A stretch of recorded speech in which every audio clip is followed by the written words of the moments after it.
Sharks take down a top 4 finish, and right behind it is Lightsworn, still proving to us that these little pile innovations can do well.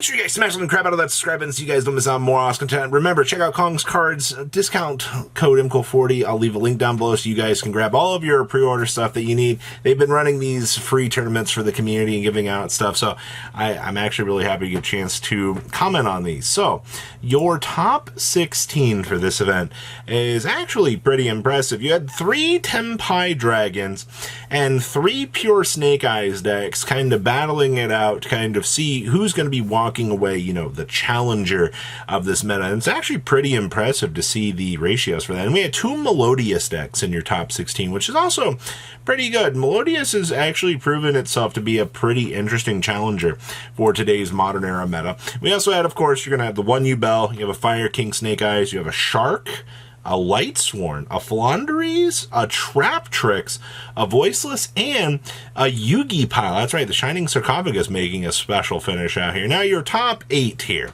You have 2 Tenpai Dragons. So after all was said and done, Tenpai Dragons did manage to still hold their weight heading on into the top cut, which is actually pretty impressive. We also had 1 Yubel. I'm not all that surprised. This deck's ability to kind of annoy some of the bigger boards has been pretty strong. And then, of course, you had 1 Pure Snake Eyes deck, which actually ended up winning this event. Actually, super happy to see that. And we also had Fire King Snake Eyes, so you had the standard duality of your little Snake Eyes variations doing well here. A Melodious player managed to finish in top cut, and the 2 biggest surprises to me. One was Sharks managed to make top 4. I actually watched a lot of these replays. It was actually pretty impressive to watch. And to top things off, Lightsworn, with one of the more optimized builds that I've actually had the chance to see out here, kind of coming into the light and showing us that, wow, you know, this deck can actually do some pretty interesting things. Let's pass on over to those deck lists. I think our event here is, well, Pure Snake Eyes. And this is actually fine to actually see. You do have the 1 Diabell Star Snake Eye in here. You are playing the triple droplets for the board breaking along with double Econ. Econ actually kind of has found a pretty interesting place in my heart this format. And it looks like, hi, Dissipator. I see that we're using Dissipator now with the formula to be able to ramp up the Flamberge Dragon on into this. Honestly, I think that's fine. Also, the loss of Linkuriboh, I mean, you're, hey, focusing on the anima, so that's fine. And you see the 1 anti-spell still kind of checking itself out here. And we are still doing the original sinful spoils of Subversion, you know, crystallize my opponent's card and kind of have them stare at me and go, oh, what am I supposed to do with this? But honestly, there's not a lot of craziness out here. Actually, if one of the most innovative things out here I think I've actually seen kind of change with this is the fact that Ogre is seeing a little bit more play, and that's actually kind of impressive. So for winning this event, good stuff. I'm very happy to see this turnover here. Now, second place, dun dun dun dun, Melodious. This card is so good. You also still do see the basic poly in here. More and more people are still like, you're only playing 2 Concerto? Honestly, 2 Concerto has been pretty fire. I've seen pretty consistent results with this. We'll have to wait and see if it sticks around, but this duelist has had plenty of success with it. We are playing, the 1 Temtem has become a massive TCG staple. TCG loves this. I also see that we are focusing on some defensive options out here as well. So this is pretty good. And then we have, oh, Sharky Warkies. This Harpooner, letting you reveal this card in another water monster, special summon one of them and discard the other, is actually insane. Like, the fact that you can just beam on out, you know, some of the gas along the way here. You need another extension, you need the Lifeless Leaf Fish. Harpooner has proven itself in this deck. I genuinely am super impressed with how good this card kind of just opened up the fish world here to show that, hey, you know, this little extender guy is actually pretty solid.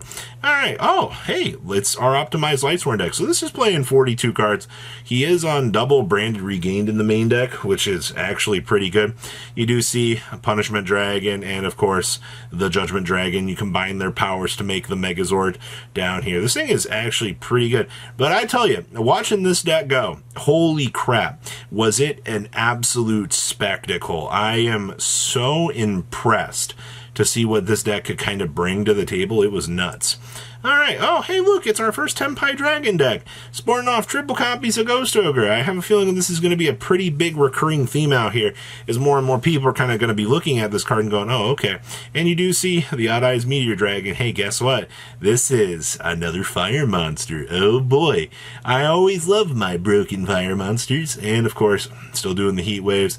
Still do have the Necro Valley in here for the old mirror match. Outside of that, I mean, set rotation's broken. Oh, hey, look, Yubel.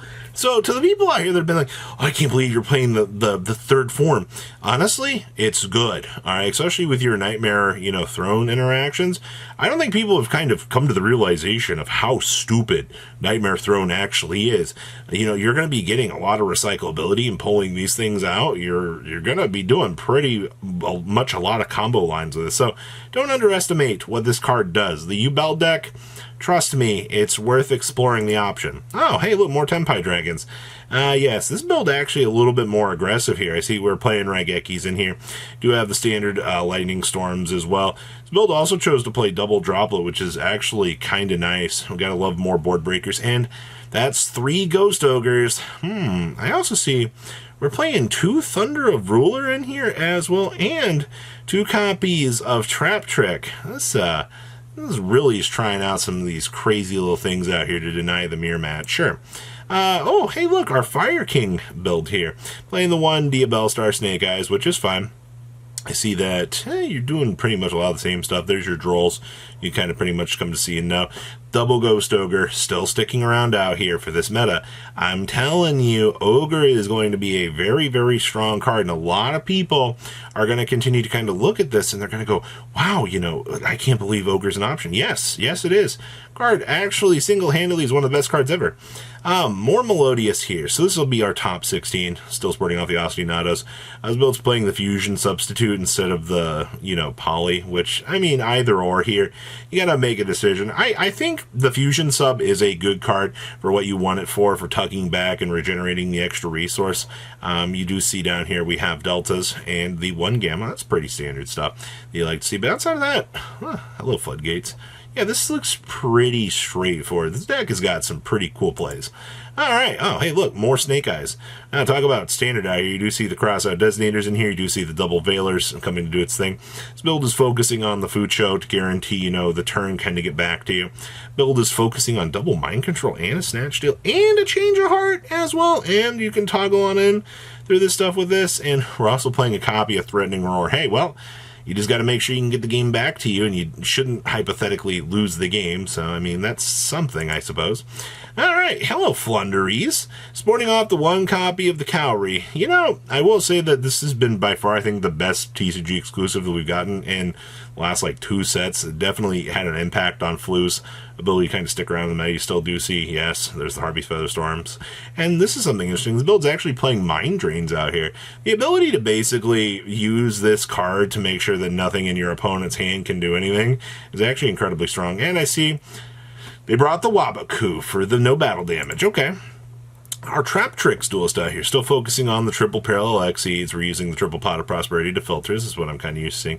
You do see that we are playing the Gravekeeper's Inscription down here. Hey, making sure that your opponent can't activate effects, special summon from the graveyards. This against Tenpai is kind of funny. Sealing the graveyard so the little guys can't actually pop on out is good stuff. A little Snatch Steal. And I see we do have the double Magic Deflector in here, doing what they need to do. I like what I'm seeing. All right. Oh, hey, look, more Tenpais. This build's actually focusing on Phantasmes. There is not a single Ogre. Oh, no, they're there. All right, so we still are playing Ogres. You do have double Droll in here. You do have the Dissipator. You do notice none of these builds are playing Blaster and friends. I remember reading comments from people being like, Blaster's the best thing ever. You need to play it. It doesn't really look like that. You are citing the Shifters down here, and I see that we do have the Heatwave Arenas. All right, this, it's Pick Your Fun, the experience. All right, oh, hi. I am glad to see Voiceless Voice back here doing his thing. You have the 1 Blessings, 2 Pre-Prep. That's a little bit interesting. I do see that this build did actually opt to play one of the new Saphira. I've heard an argument for the Saphira. It's hit or miss with some list, and that's fine. You've got your tech choices to decide what you want to do. You do have the 1 Black Goat Laughs down here, and you are citing the Gamma with the 1 Driver. I don't really have much of an issue with this. This all looks pretty standard for what you want to see. And then, ooh, our Kashtira Snake Eyes build. Just playing 1 Fenrir with triple Unicorn. They really want that extra deck rep to control the opponent. Like, I can understand why you would be worried about that, but you're dedicating a lot of resources to just do this. And Fenrir just feels a better card, I feel like, all the way around. But interesting to see. This was the choices that they actually chose to make. You also do have the Sinful Spoils Subversion down here as well. And our last list is the Yugi Special, aka how many hand traps can you jam on into a deck to get some consistent results? And I'll be honest with you, a decent amount. This build's also playing 1 copy of Stronghold. I have my reserves about Stronghold, to be honest with you. It's a little bit hit or miss for my taste, but it is kind of cool to see the ideas that you can kind of bring to the table with this deck. Hello, Marshmallow. So please, leave a comment down below. Tell me what you guys think, and I will see your beautiful faces back here later today, guys. Peace out. Patrons, thank you.